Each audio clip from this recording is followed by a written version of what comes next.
Le voyage noir commençait. J'allais prendre mon pied la route, comme disent les nègres, ce qui signifie partir.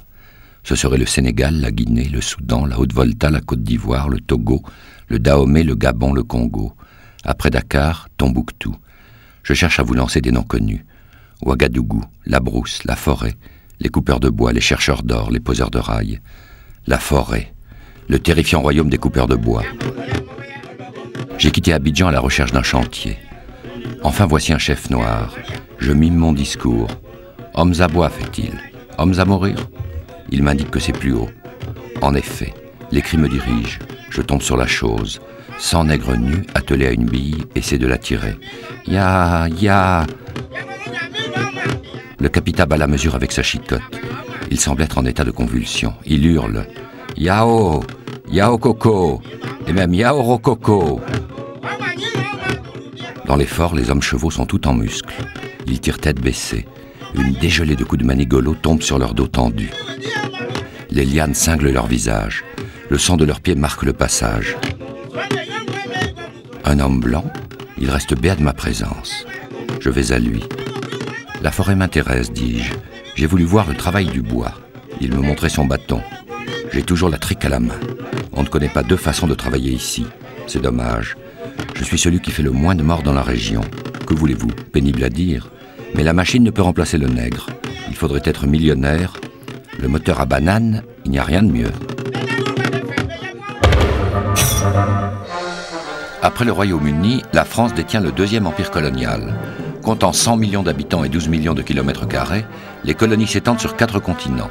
En Afrique noire, c'est l'AEF, l'Afrique équatoriale française qui siège à Brazzaville, et l'AOF, l'Afrique occidentale, installée à Dakar. Vaste réservoir de main-d'œuvre et de matières premières, les territoires sont administrés par les Blancs, qui monopolisent tous les postes de responsabilité. Jusqu'à la Seconde Guerre mondiale, l'impôt par tête est la seule ressource des colonies pour payer ses infrastructures et ses fonctionnaires.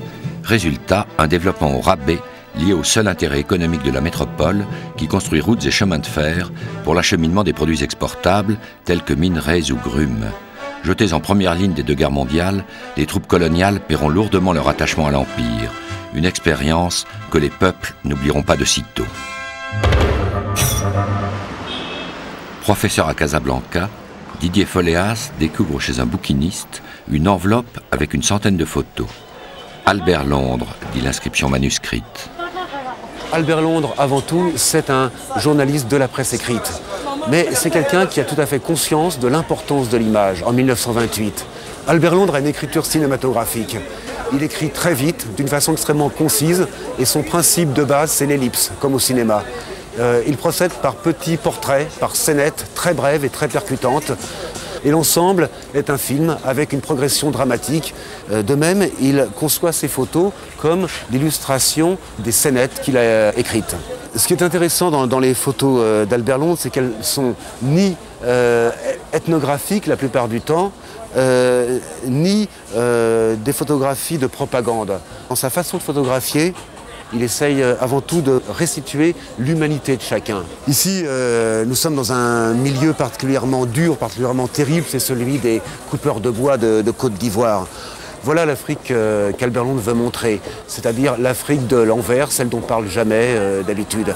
Les photos pour Albert Londres jouent avant tout un rôle de preuve. Il veut pouvoir, comme il écrit dans son reportage, prouver à ceux qu'il va mettre en cause que ce qu'il dit est vrai. Ce sont des témoignages, ce sont des pièces à conviction.